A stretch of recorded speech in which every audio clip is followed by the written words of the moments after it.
بسم اللہ الرحمن الرحیم۔ اہل مکہ نے اشتہار دے دیا تھا کہ جو شخص ہمارے آقا محمد صلی اللہ علیہ وسلم کو گرفتار کر کے لائے گا، یعنی انہوں نے کہا تھا کہ جو محمد کو گرفتار کر کے لائے گا اس کو 100 اونٹ انعام میں ملیں گے۔ اس گراں قدر انعام کے لالچ میں بہت سے لالچی لوگوں نے حضور صلی اللہ علیہ وسلم کی تلاش شروع کر دی۔ دوسرے دن مقام قدید میں ام معبد عاتقہ بنت خالد خزاعیہ کے مکان پر آپ کا گزر ہوا۔ ام معبد ایک ضعیفہ عورت تھی جو اپنے خیمے کے صحن میں بیٹھی رہا کرتی تھی اور مسافروں کو کھانا پانی دیا کرتی تھی۔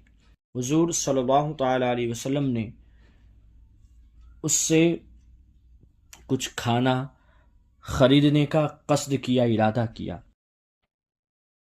مگر اس کے پاس کوئی چیز موجود نہ تھی۔ حضور صلی اللہ تعالی وسلم نے دیکھا کہ اس کے خیمے کے ایک جانب ایک بہت ہی لاغر بکری ہے، کمزور بکری ہے۔ دریافت فرمایا کہ کیا یہ دودھ دیتی ہے؟ آپ نے ام معبد سے کہا۔ ام معبد نے کہا کہ نہیں۔ آپ نے فرمایا کہ اگر تم اجازت دو تو میں اس کا دودھ دوہ لوں۔ ام معبد نے اجازت دے دی اور آپ نے بسم اللہ پڑھ کر جو اس کے تھن کو ہاتھ لگایا تو اس کا تھن دودھ سے بھر گیا۔ اللہ اکبر! اور اتنا دودھ نکلا کہ سب لوگ سیراب ہو گئے اور ام معبد کے تمام برتن دودھ سے بھر گئے۔ یہ معجزہ دیکھ کر ام معبد اور ان کے خاوند دونوں مشرف باسلام ہو گئے۔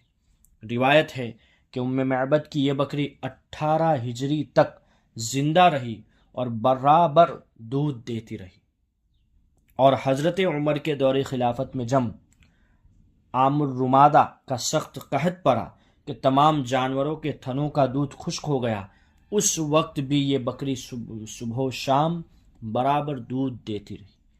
اللہ اکبر! حضور صلی اللہ تعالی وسلم کا یہ معجزہ ہے کہ جب تک وہ بکری زندہ رہی تب تک اس بکری کا دودھ برابر تھن میں رہا اور وہ دودھ دیتی رہی۔ جب ام معبد کے گھر سے حضور آگے روانہ ہوئے تو مکہ کا ایک مشہور شہ سوار سراقہ بن مالک بن جعشم تیز رفتار گھوڑے پر سوار ہو کر تعاقب کرتا نظر آیا۔ قریب پہنچ کر حملہ کرنے کا ارادہ کیا، مگر اس کے گھوڑے نے ٹھوکر کھائی اور وہ گھوڑے سے گر پڑا۔ مگر 100 اونٹوں کا انعام کوئی معمولی چیز نہ تھی۔ انعام کے لالچ نے اسے دوبارہ ابھارا اور وہ حملے کی نیت سے آگے بڑھا تو حضور صلی اللہ تعالی علیہ وسلم کی دعا سے پتھریلی زمین میں اس کے گھوڑے کا پاؤں گھٹنوں تک زمین میں ڈھس گیا۔ سراقہ یہ معجزہ دیکھ کر خوف و دہشت سے کانپنے لگا اور امان امان پکارنے لگا۔ رسول اکرم صلی اللہ تعالی علیہ وسلم کا دل رحم و کرم کا سمندر تھا، آپ تو رحمت للعالمین تھے۔ سراقہ کی لاچاری اور گریہ وزاری پر آپ کا دریائے رحمت جوش میں آ گیا، دعا فرما دی تو زمین نے اس کے گھوڑے کو چھوڑ دیا۔ اس کے بعد سراقہ نے عرض کیا کہ مجھ کو امن کا پروانہ لکھ دیجیے۔ حضور صلی اللہ تعالی وسلم کے حکم سے حضرت عامر بن فہیرہ رضی اللہ تعالی عنہ نے سراقہ کے لیے امن کی تحریر لکھ دی۔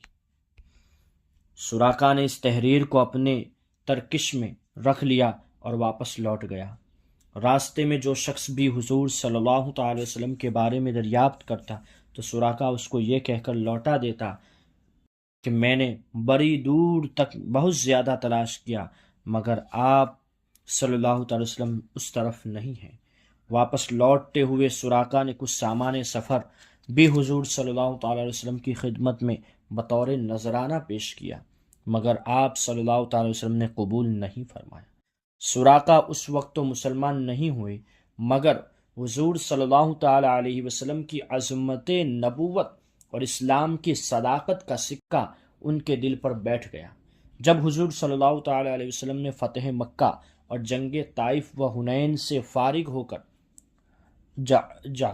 جعرانہ میں پڑاؤ کیا تو سراقہ اسی پروانۂ امن کو لے کر بارگاہ نبوت میں حاضر ہو گئے اور اپنے قبیلے کی بہت بڑی جماعت کے ساتھ اسلام قبول کر لیا۔ واضح رہے کہ یہ وہی سراقہ بن مالک ہیں جن کے بارے میں حضور صلی اللہ تعالی علیہ وسلم نے اپنے علم غیب سے غیب کی خبر دیتے ہوئے یہ ارشاد فرمایا تھا کہ اے سراقہ، تیرا کیا حال ہوگا جب تجھ کو ملک فارس کے بادشاہ کسریٰ کے دونوں کنگن پہنائے جائیں گے۔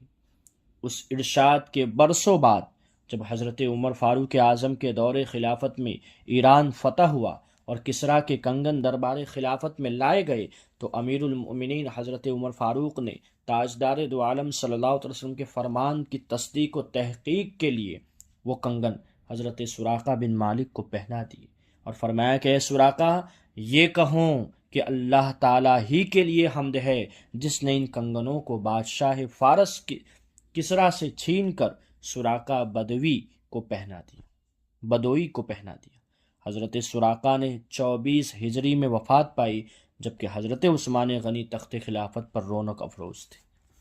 جب حضور صلی اللہ تعالی علیہ وسلم مدینہ کے قریب پہنچ گئے تو بریدہ اسلمی قبیلہ بنی سہم کے 70 سواروں کو ساتھ لے کر اس لالچ میں، جو 100 اونٹ والی لالچ میں آپ کی گرفتاری کے لیے آئے کہ قریش سے 100 اونٹ انعام مل جائے، مگر جب حضور صلی اللہ تعالی علیہ وسلم کے سامنے آئے اور پوچھا کہ آپ کون ہیں تو آپ نے فرمایا کہ میں محمد بن عبداللہ ہوں اور خدا کا رسول ہوں۔ جمال و جلال نبوت کا ان کے قلب پر ایسا اثر ہوا کہ فوراً ہی کلمہ شہادت پڑھ کر دامن اسلام میں آ گئے اور کمال عقیدت سے یہ درخواست پیش کی کہ یا رسول اللہ صلی اللہ تعالی علیہ وسلم، میری تمنا ہے کہ مدینے میں حضور کا داخلہ ایک جھنڈے کے ساتھ ہونا چاہیے۔ یہ کہا اور اپنا امامہ سر سے اتار کر اپنے نیزے پر باندھ لیا اور حضور اقدس صلی اللہ تعالی علیہ وسلم کی علم بردار بن کر مدینے تک آگے چلتے رہے۔ اب بھی جھنڈے کے بارے میں اختلاف، اب بھی یہ سوچا جائے کہ جھنڈا لہرایا جائے یا نہ جائے۔ بہرحال پھر دریافت کیا، یا رسول اللہ صلی اللہ تعالی علیہ وسلم، آپ مدینے میں کہاں اتریں گے؟ تاجدار دو عالم صلی اللہ تعالی علیہ وسلم نے ارشاد فرمایا کہ میری اونٹنی خدا کی طرف سے مامور ہے، یہ جہاں بیٹھ جائے گی وہیں میری قیام گاہ ہے۔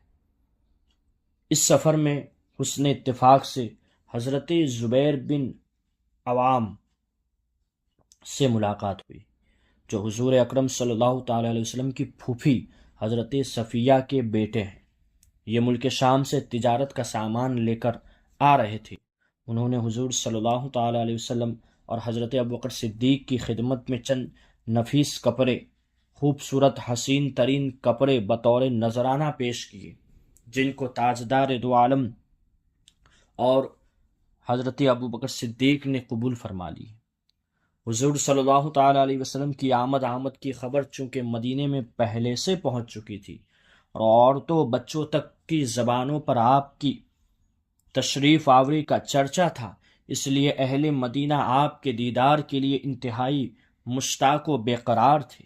روزانہ صبح سے نکل کر شہر کے باہر سراپا انتظار بن کر استقبال کے لیے تیار رہتے تھے، اور جب دھوپ تیز ہو جاتی تو حسرت و افسوس کے ساتھ اپنے گھروں کو واپس لوٹ جاتے۔ ایک دن اپنے معمول کے مطابق اہل مدینہ آپ کی راہ دیکھ کر واپس جا چکے تھے کہ ناگہاں ایک یہودی نے اپنے قلعے سے دیکھا کہ تاجدار دو عالم صلی اللہ تعالی علیہ وسلم کی سواری مدینے کے قریب آ پہنچی۔ اس نے باواز بلند پکارا کہ اے مدینہ والو، لو تم جس کا روزانہ انتظار کرتے تھے وہ کاروان رحمت آ گیا۔ یہ سن کر تمام انصار بدن پر ہتھیار سجا کر اور وجد و شادمانی سے بے قرار ہو کر دونوں عالم کے تاجدار کا استقبال کرنے کے لیے اپنے گھروں سے نکل پڑے، اور نعرے تکبیر کی آوازوں سے تمام شہر گونج اٹھا۔ یہ مدارج النبوت میں جلد نمبر 2 صفحہ نمبر 63 میں ہے۔ یہ مدینہ منورہ سے 3 میل کے فاصلے پر جہاں آج مسجد قباء بنی ہوئی ہے، 12 ربیع الاول کو حضور صلی اللہ تعالیٰ علیہ وسلم رونق افروز ہوئے اور قبیلہ عمرو بن عوف کے خاندان میں حضرت کلثوم بن ہدم کے مکان میں تشریف فرما ہوئے۔ اہل خاندان نے اس فخر و شرف پر کہ دونوں عالم کے میزبان ان کے مہمان بنے اللہ اکبر کا پرجوش نعرہ مارا، اور چاروں طرف سے انصار جوش مسرت میں آتے ہو اور بارگاہ رسالت میں صلاۃ السلام کا نذرانہ عقیدت پیش کرتے۔ اکثر صحابہ کرام جو حضور صلی اللہ تعالی علیہ وسلم سے پہلے ہجرت کر کے مدینہ منورہ آئے تھے، وہ لوگ بھی اسی مکان میں ٹھہرے ہوئے تھے۔ حضرت علی بھی حکم نبوی کے مطابق قریش کی امانتیں واپس لوٹا کر تیسرے دن مکہ سے چل پڑے تھے، وہ بھی مدینہ آ گئے اور اسی مکان میں قیام فرمایا، اور حضرت کلثوم بن ہدم اور ان کے خاندان والے ان تمام مقدس مہمانوں کی مہمان نوازی میں دن رات مصروف رہنے لگے۔ اللہ اکبر۔ عمرو بن عوف کے خاندان میں حضرت سید الانبیاء، سید الاولیاء اور صالحین صحابہ کے نورانی اجتماع سے ایسا سما بن گیا ہوگا کہ غالباً چاند، سورج اور ستارے حیرت کے ساتھ اس مجمع کو دیکھ کر زبان حال سے کہتے ہوں گے کہ یہ فیصلہ مشکل ہے کہ آج انجمن آسمان زیادہ روشن ہے یا حضرت کلثوم بن ہدم کا مکان، اور شاید خاندان عمرو بن عوف کا بچہ جوش مسرت سے مسکرا کر زبان حال سے یہ نغمہ گاتا ہوگا کہ ان کے قدم پہ میں نثار، جن کے قدوم ناز نے اجڑے ہوئے دیار کو رشک چمن بنا دیا۔ ان کے قدم پہ میں نثار، جن کے قدوم ناز نے اجڑے ہوئے دیار کو رشک چمن بنا دیا۔ اللہ اکبر۔ حضور رحمت عالم کی مکی زندگی آپ پڑھ چکے، آپ سن چکے، آپ حضور کی مکی زندگی کو سن چکے جو میں نے آپ کے سامنے پیش کی، اور اس کو آپ اپنے اہل و عیال تک بھی پہنچائے۔ آپ دیکھیں حضور صلی اللہ تعالی وسلم کی مدنی زندگی کیسی تھی۔ مسجد قباء بھی آپ کے سامنے ذکر ہوا۔ قباء میں سب سے پہلا کام ایک مسجد کی تعمیر تھی۔ اس مقصد کے لیے حضور صلی اللہ تعالی وسلم نے حضرت کلثوم بن ہدم رضی اللہ تعالیٰ عنہ کی ایک زمین کو پسند فرمایا جہاں خاندان عمرو بن عوف کی کھجوریں سکھائی جاتی تھی۔ اسی جگہ آپ نے اپنے مقدس ہاتھوں سے ایک مسجد کی بنیاد ڈالی۔ یہی وہ مسجد ہے جو آج بھی مسجد قباء کے نام سے مشہور۔ آج آپ جائیں، دیکھیں، اللہ تبارک و تعالی ہم سب کو مسجد قباء اور مدینہ مکہ کی زیارت نصیب فرمائے۔ جو لوگ جا چکے ہیں وہ دیکھتے ہوں گے کہ مسجد قباء کس شان سے آج بھی وہاں موجود ہے، اور اس کی شان میں قرآن کی آیت نازل ہوئی ہے، لَمَسْجِدٌ أُسِّسَ عَلَى التَّقْوَى مِنْ أَوَّلِ يَوْمٍ أَحَقُّ أَن تَقُومَ فِيهِ رِجَالٌ يُحِبُّونَ أَن يَتَطَهَّرُوا وَاللَّهُ يُحِبُّ الْمُطَّهِّرِينَ۔ بے شک وہ مسجد کہ پہلے ہی دن سے جس کی بنیاد پرہیزگاری پر رکھی گئی، وہ اس قابل ہے کہ تم اس میں کھڑے ہو۔ اس میں وہ لوگ ہیں خوب ستھرا ہونا چاہتے ہیں، اور ستھرے اللہ کو پیارے ہیں۔ اللہ ستھروں کو پسند فرماتا۔ اس مبارک مسجد کی تعمیر میں صحابہ کرام کے ساتھ ساتھ خود حضور صلی اللہ تعالی علیہ وسلم بھی بنفس نفیس اپنے دست مبارک سے اتنے بڑے بڑے پتھر اٹھاتے تھے کہ اس کے بوجھ سے جسم نازک خم ہو جاتا تھا۔ مسجد کی تعمیری کام اگر چل رہی ہو کہیں بھی تو آپ اس میں حصہ لیں، اور ہو سکے تو محنت بھی کرے، کیونکہ یہ سنت رسول صلی اللہ تعالی علیہ وسلم۔ اور اگر آپ دیکھیں، میں نے آپ کے سامنے پیش کیا کہ حضور صلی اللہ تعالی علیہ وسلم اپنے مبارک ہاتھوں سے بڑے بڑے پتھر اٹھاتے تھے، اور اس پتھر اٹھانے سے آپ کے جسم نازک خم ہو جاتا تھا۔ اور اگر آپ کے جانثار اصحاب میں سے کوئی عرض کرتا کہ یا رسول اللہ، آپ پر ہمارے ماں باپ قربان ہو جائے، آپ چھوڑ دیجیے، ہم اٹھا لیں گے۔ تو حضور صلی اللہ تعالی علیہ وسلم اس کی دلجوئی کے لیے چھوڑ دیتے، مگر پھر اسی وزن کا دوسرا پتھر اٹھا لیتے اور خود ہی اس کو لا کر عمارت میں لگاتے، اور تعمیری کام میں جوش و ولولہ پیدا کرنے کے لیے صحابہ کرام کے ساتھ آواز ملا کر حضور صلی اللہ تعالی علیہ وسلم حضرت عبداللہ بن رواحہ کے یہ اشعار پڑھتے جاتے تھے کہ افلح من یعالج المساجد ویقرأ القرآن قائما وقاعدا ولا یبیت اللیل عنہ راقدا۔ وہ کامیاب ہے جو مسجد تعمیر کرتا ہے اور اٹھتے بیٹھتے قرآن پڑھتا ہے اور سوتے ہوئے رات نہیں گزارتا۔ ٹھیک ہے آپ 14 یا 24 روز کے قیام میں مسجد قباء کی تعمیر فرمائی۔ سمجھے آپ؟ مسجد قباء کی تعمیر 14 یا 24 روز کے قیام میں فرما دی، تعمیر فرما کر جمعہ کے دن آپ قباء سے شہر مدینہ کی طرف روانہ ہوئے۔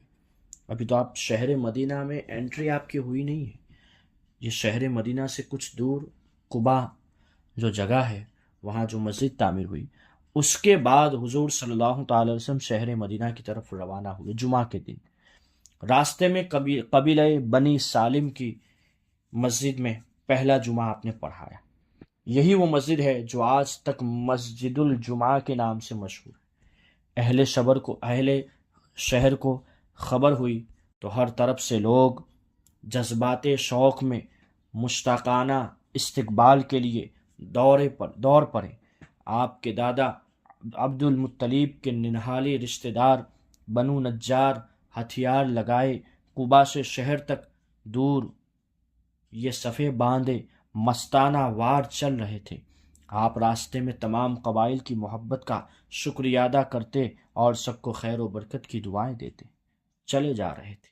شہر قریب آ گیا تو اہل مدینہ کے جوش و خروش کا یہ عالم تھا کہ پردہ نشین خواتین مکانوں کی چھتوں پر چڑھ گئی اور استقبالیہ اشعار پڑھنے لگی کہ طلع البدر علینا من ثنیات الوداع وجب الشکر علینا ما دعا للہ داعی۔ ہم پر چاند طلوع ہو گیا وداع کی گھاٹیوں سے، ہم پر خدا کا شکر واجب ہے جب تک اللہ سے دعا مانگنے والے دعا مانگتے رہے۔ ایھا المبعوث فینا جئت بالامر المطاع انت شرفت المدینہ مرحبا یا خیر داعی۔ اے وہ ذات گرامی جو ہمارے اندر مبعوث کیے گئے، آپ وہ دن لائے جو اطاعت کے قابل ہے، آپ نے مدینہ کو مشرف فرما دیا تو آپ کے لیے خوش آمدید ہے۔ اے بہترین دعوت دینے والے، فلبسنا ثوب یمن بعد تلفیق الرقاع فعلیک اللہ صلی ما سعی للہ ساعی۔ تو ہم لوگوں نے یمنی کپڑے پہنے، حالانکہ اس سے پہلے پیون جوڑ کر کپڑے پہنا کرتے تھے، تو آپ پر اللہ تعالیٰ اس وقت تک رحمتیں نازل فرمائے جب تک اللہ کے لیے کوشش کرنے والے کوشش کرتے رہے۔ مدینہ کی ننھی بچیاں جوش مسرت میں جھوم کر اور دف بجا کر یہ گیت گاتی تھی کہ نحنو جوار من بین النجار یا حبذا محمد من جاری۔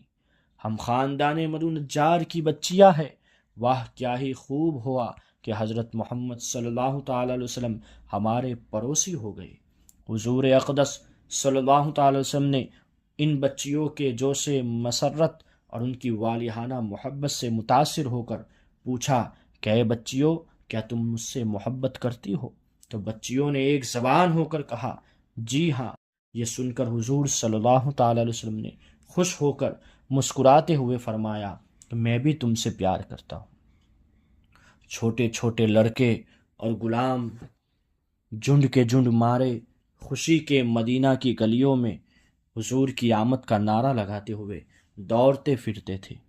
صحابی رسول برا بن عازب فرماتے ہیں کہ جو فرحت و سرور اور انوار و تجلیات حضور سرور عالم صلی اللہ علیہ وسلم کی مدینے میں تشریف لانے کے دن ظاہر ہوئے، نہ اس سے پہلے کبھی ظاہر ہوئے تھے نہ اس کے بعد۔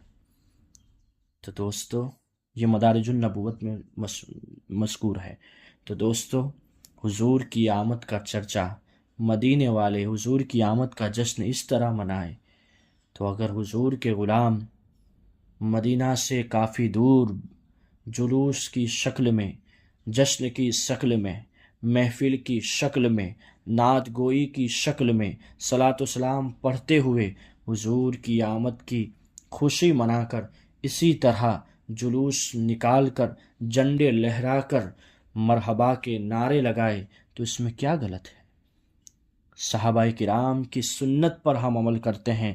جب ربیع الاول عید میلاد النبی کے دن ہم اپنے گھروں سے نکل کر جلوس نکال کر حضور کی آمد کی خوشی کو ظاہر کرتے ہیں، یہ صحابہ کرام کی سنت ہے دوستو۔ تمام قبائل انصار جو راستے میں تھے انتہائی جوش مسرت کے ساتھ اونٹنی کی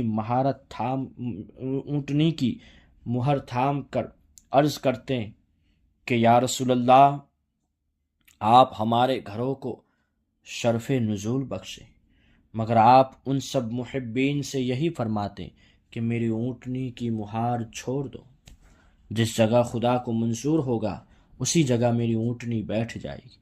چنانچہ جس جگہ آج مسجد نبوی شریف ہے، اس کے پاس حضرت ایوب انصاری رضی اللہ تعالیٰ عنہ کا مکان تھا، اسی جگہ حضور صلی اللہ تعالی وسلم کی اونٹنی بیٹھ گئی، اور حضرت ابو ایوب انصاری آپ کی اجازت سے آپ کا سامان اٹھا کر اپنے گھر میں لے گئے، اور حضور صلی اللہ تعالی علیہ وسلم نے انہی کے مکان پر قیام فرمایا۔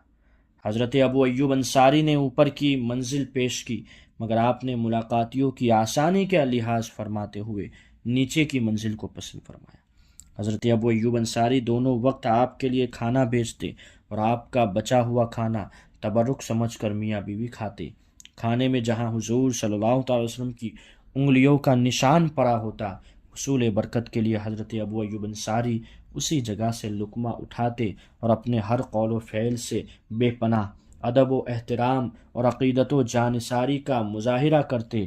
ایک مرتبہ مکان کے اوپر منزل پر پانی کا گھڑا ٹوٹ گیا، تو اس اندیشے سے کہ کہیں پانی بہہ کر نیچے کی منزل میں نہ چلا جائے اور حضور رحمت عالم صلی اللہ علیہ وسلم کو کچھ تکلیف نہ ہو جائے، حضرت ابو ایوب انصاری نے سارا پانی اپنے لحاف میں خشک کر لیا، اپنے کپڑے میں خشک کر لیا۔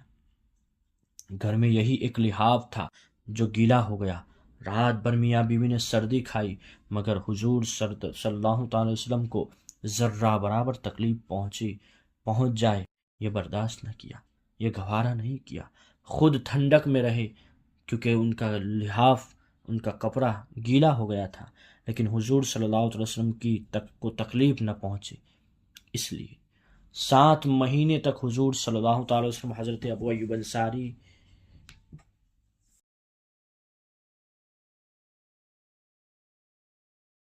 کے گھر رہے اور میزبانی کا شرف حاصل کیا۔ 7 مہینے تک حضرت ابو ایوب انصاری نے اسی شان کے ساتھ حضور صلی اللہ علیہ وسلم کی میزبانی کا شرف حاصل کیا۔ جب مسجد نبوی اور اس کے آس پاس کے حجرے تیار ہو گئے تو حضور صلی اللہ تعالی وسلم ان حجروں میں اپنی ازواج مطہرات کے ساتھ قیام پذیر ہو گئے۔ ہجرت کا پہلا سال قسم قسم کے بہت سے واقعات کو اپنے دامن میں لیے ہے، مگر ان میں سے چند ایسے بڑے بڑے واقعات ہیں جو نہایت اہم اور بہترین ہیں۔ انشاءاللہ اس واقعات کو بھی آپ کے سامنے پیش کیا جائے گا، انشاءاللہ اگلے پارٹ میں اس کو آپ کے سامنے بیان کیا جائے گا۔ جزاک اللہ خیر۔ السلام علیکم ورحمۃ اللہ وبرکاتہ۔